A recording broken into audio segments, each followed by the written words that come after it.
Howdy Zinesters! Welcome back to my zine review First Impressions series. If you're new here, my name is Dayna. I have been a zinester for many years now, and I love making my own zines, but even more than that, I love connecting with other zinesters in the community and seeing their work.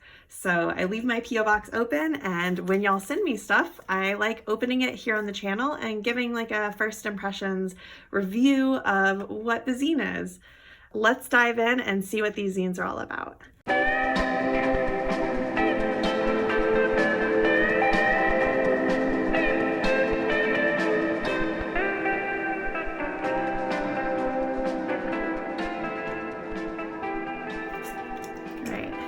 First up, I have something from Linda. Does anyone else just love when envelopes have this like security pattern? I actually collect envelopes if they have a security pattern so I can use them in my collages. All right, Linda's asking if I care to swap zines, and I do, so I'll send some zines your way. Looks like they are a mini zine maker, which if you have never made a zine before, I think mini zines are such a great place to start. You can make a zine out of one sheet of paper. Oh, that's cool. It looks like they make some recipe zines. If my cat could talk, I love that. I wish I could know what my cats were saying sometimes, because they can be a little bit weird and wild. Ooh. They also have a zine coloring book. These are so cool. Thank you so much, Linda. I'll be sending some zines your way. I'm so grateful that you sent me these. They look really cool. All right, next up we've got some mail from Dave.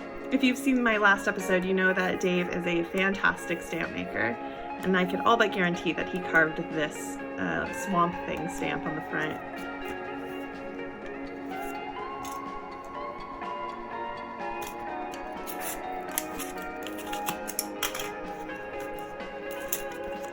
Oh no, I'm beheading Batgirl. Sorry, Batgirl. Snoopy met a similar fate.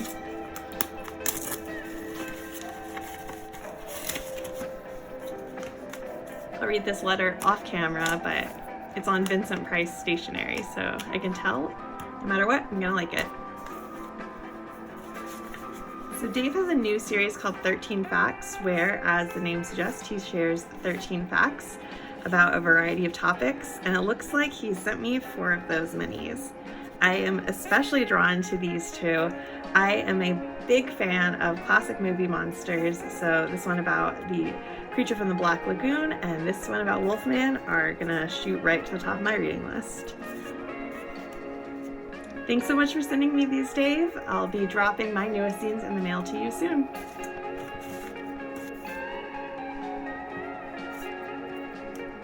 I recognize that little logo.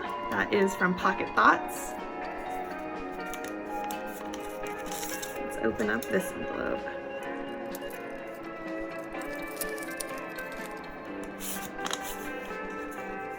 Look at this absolute haul of Pocket Thoughts zines. Just gonna flip through some of them here. I love how like heavily collaged and just absolutely wild all these zines look. Just right off the bat, I'm so intrigued at what these are going to be about.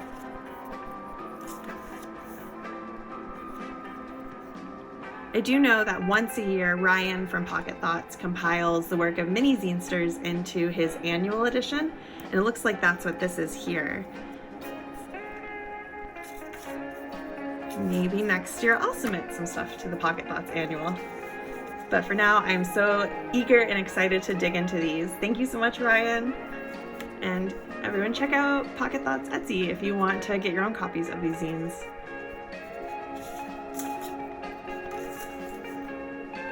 All right, next up is another package from another name I recognize.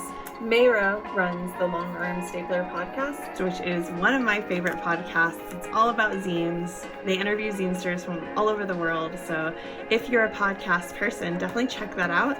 And let's see what they sent.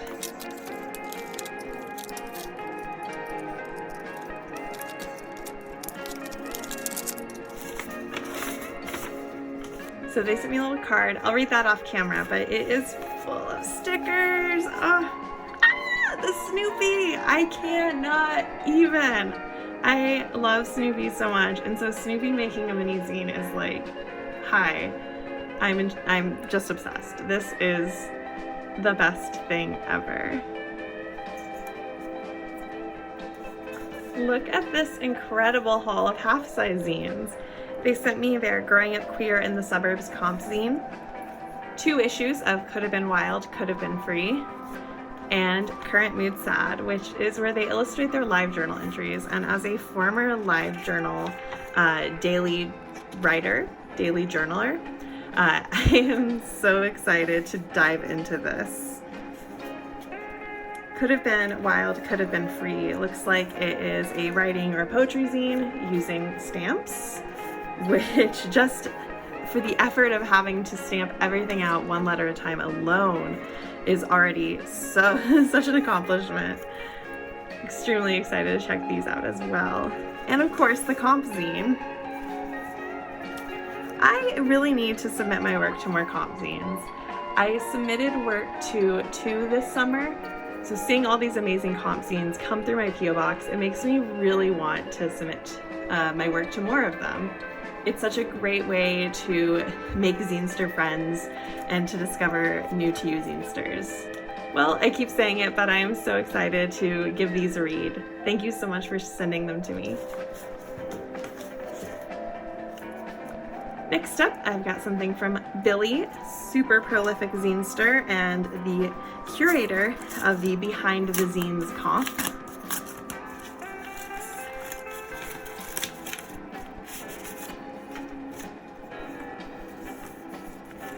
They sent me 2 of their Zinester trading cards, which I love seeing Nyx from Sea Green Zines featured here because they are just one of my absolute favorite zine YouTube channels. She runs Happy Mail Mondays, which is very similar to this First Impressions zine reviews because she opens her P.O. Box mail on camera.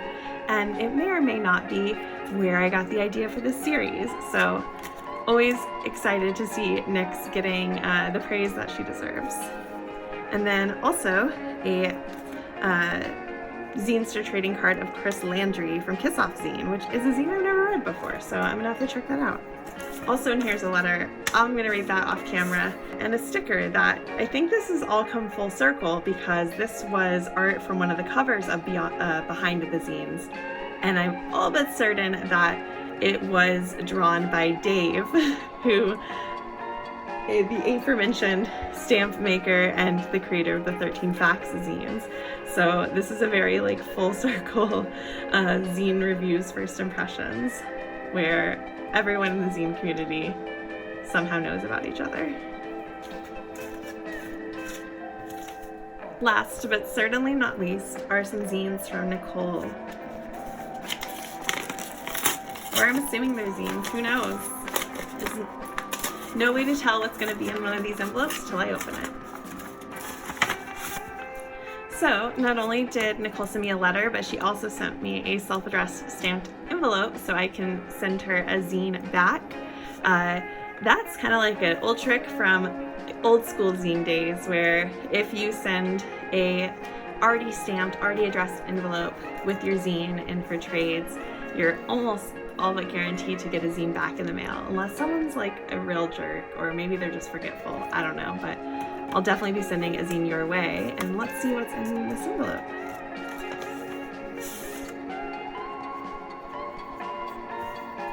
Oh, cool. It's like a full color zine called Nobody's Darling, New York. It looks like it's a beautiful art zine. The paper feels soft, almost like the way pastels feel when they're on paper, but they're still printed. This is definitely printed, but it feels almost like we're holding the originals. It says, in my early 20s, I saw glimmers of myself in my environment. So these are beautiful watercolor paintings of New York settings. This is absolutely gorgeous. Thank you so much, Nicole. I am excited to read your letter and send a zine in the mail to you. All right, Zinesters, that's it for today's episode. I am just over the moon at how amazing all these zines look, and I'm so excited to dive deeper into them, give them full reads, write some letters back. This is what the zine community is all about. It's not about like getting famous or being, a millionaire. It's about making connections, making friends, and building community. And what more else can I say?